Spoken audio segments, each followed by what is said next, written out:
നമ്മുടെ നാടിന്റെ ഏറ്റവും വലിയ ശാപം എന്താണെന്നറിയോ? ഏറ്റവും വലിയ ശാപം ഉമ്മയുടെ മുഖത്ത് നോക്കി തള്ളേ എന്ന് വിളിക്കാനുള്ള ധൈര്യവും ചങ്കൂറ്റവും മനസ്സിന്റെ ഉറപ്പുമുള്ള മക്കളുണ്ടായി എന്നുള്ളതാണ് നാടിന്റെ ഏറ്റവും വലിയ ശാപം. നിങ്ങൾക്കൊക്കെ പരിചയം ഉണ്ടാവും ഒരുപക്ഷെ മഞ്ചേരിയിൽ ഒരു വീടുണ്ടത്രേ. ആ വീടിന്റെ പുറത്തുകൂടി നിങ്ങൾ നടന്നു പോകുമ്പോ ആ വീടിന്റെ ഉള്ളിൽ നിന്ന് വല്ലാത്തൊരു കരച്ചിൽ നിങ്ങൾക്ക് കേൾക്കാൻ പറ്റും അത്രേ. ആ കരച്ചിലിന് ഒരു പശ്ചാത്തലമുണ്ട്. എന്താണെന്നറിയോ? ആ വീട്ടില് ആകെ ഉണ്ടായിരുന്നത് ഒരു ഉമ്മയും ഒരു മകനുമാണ്. അങ്ങനെ മകൻ വളർന്ന് വലുതായി എന്തിനും പോന്ന തണ്ടും തടിയുള്ള ഒരു ആൺകുട്ടിയായി ഉമ്മ മകനെ കല്യാണം കഴിച്ചു കൊടുത്തു. ഭാര്യ വീട്ടിലേക്ക് വന്നു, ജീവിതം തുടങ്ങി. ഒരുപാട് നാള് കഴിഞ്ഞു. ഒരു ദിവസം ഈ ഭാര്യക്ക് ഒരു ആഗ്രഹം. എന്താണെന്നറിയോ? എനിക്ക് മാത്രം ഇരിക്കാൻ ഇവിടെ ഒരു കസേര വേണം, ഒരു ചൂരലിന്റെ കസേര. ആ കസേരയിൽ ഇവിടെ വേറെ ആരും ഇരിക്കാൻ പാടില്ല, ഞാൻ മാത്രമേ ഇരിക്കാൻ പാടുള്ളൂ. അങ്ങനെ ഒരു കസേര ഇവിടെ വേണം.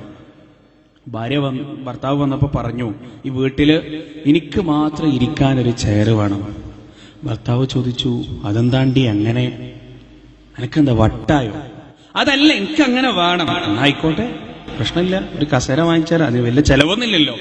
അങ്ങനെ ഒരു കസേര വാങ്ങിക്കൊടുത്തു. സ്വാഭാവികമായിട്ടും കസേര വാങ്ങിയപ്പോ ആ കസേര കണ്ട ഉമ്മ അതിലിരിക്കാൻ തുടങ്ങി.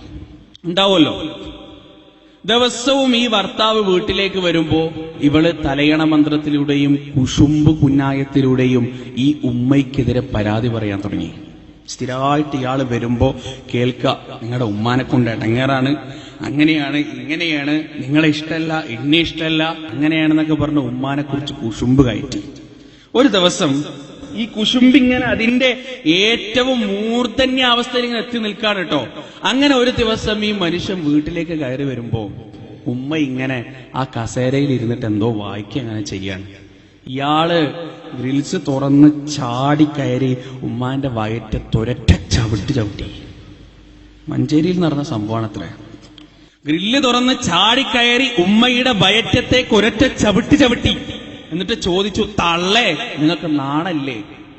എന്റെ പെണ്ണുങ്ങൾക്ക് ഇരിക്കാൻ വേണ്ടി ഞാൻ വാങ്ങിച്ചു കൊടുത്ത കസേരയിൽ ഇരുന്ന് കണ്ട് പുസ്തകം വായിക്കാൻ നാണല്ലേ നിങ്ങൾക്ക് തള്ളേ എന്ന് ആ ഉമ്മയുടെ മുഖത്ത് നോക്കി ഈ മനുഷ്യൻ ചോദിച്ചത്രേ. വയറ് പിടിച്ചുകൊണ്ട് ആ ഉമ്മ പറഞ്ഞു, മോനെ, എന്തൊരു ശക്തിയാണ്ടാ നിന്റെ കാലിന്, എന്തൊരു ശക്തിയാണ്ടാ നിന്റെ കാലിന്. സഹോദരങ്ങളെ, ഒന്ന് ആലോചിച്ചു നോക്ക്.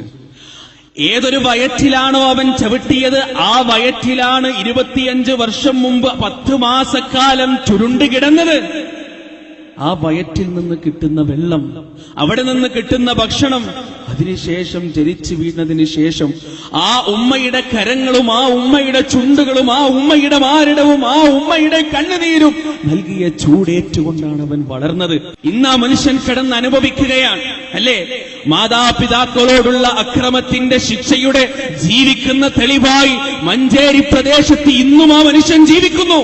എനിക്ക് ആ മനുഷ്യന്റെ വീടറിയില്ല, വ്യക്തിപരമായി അറിയില്ല, പക്ഷേ ആളുകൾ പറഞ്ഞ് ഞാൻ കേട്ടിട്ടുണ്ട്. കുറച്ച് ദിവസങ്ങൾക്ക് ശേഷം അദ്ദേഹത്തിന്റെ നഖം വെട്ടുന്ന സമയത്ത് കുറച്ചൊന്ന് കയറ്റി വെട്ടിപ്പോയി.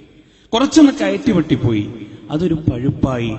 ആദ്യം മുട്ടിന്റെ താഴെ നിന്ന് മുറിച്ചു കളയേണ്ടി വന്നു, പിന്നെ തൊടന്റെ അവിടുന്ന് മുറിച്ചു കളയേണ്ടി വന്നു, ഡയഫ്രം വരെ പഴുപ്പെത്തി. അതിന്റെ മുകളിലോട്ട് മുറിച്ചു കളഞ്ഞാലും മനുഷ്യൻ മരിച്ചു. അതിന്റെ മുകളിലോട്ട് പഴുപ്പ് കയറി ഇന്ന് യാതനയും വേദനയും അനുഭവിച്ച്, ഒരു ക്യാൻസറിനേക്കാൾ വേദന അനുഭവിച്ചുകൊണ്ട് വീടിന്റെ 4 മതിലുകൾക്കുള്ളിൽ ആ മനുഷ്യൻ ജീവിക്കാൻ. സുബ്ഹാനല്ലാഹ്, അള്ളാഹു കാത്തിരക്ഷിക്കട്ടെ സഹോദരങ്ങളെ, അല്ലെ? ഉമ്മയോടും വാപ്പയോടും അനാവശ്യമായി പെരുമാറിയാൽ പടച്ചതമ്പുരാൻ ഈ ദുനിയാവിൽ നിന്ന് വിട്ടുപിരിയുന്നതിന്റെ മുന്നേ ശിക്ഷ തരുമെന്നതിന്റെ ജീവിക്കുന്ന തെളിവാണ് മഞ്ചേരി പ്രദേശത്ത് ഇന്നും നമുക്ക് കാണാൻ സാധിക്കുന്നത്.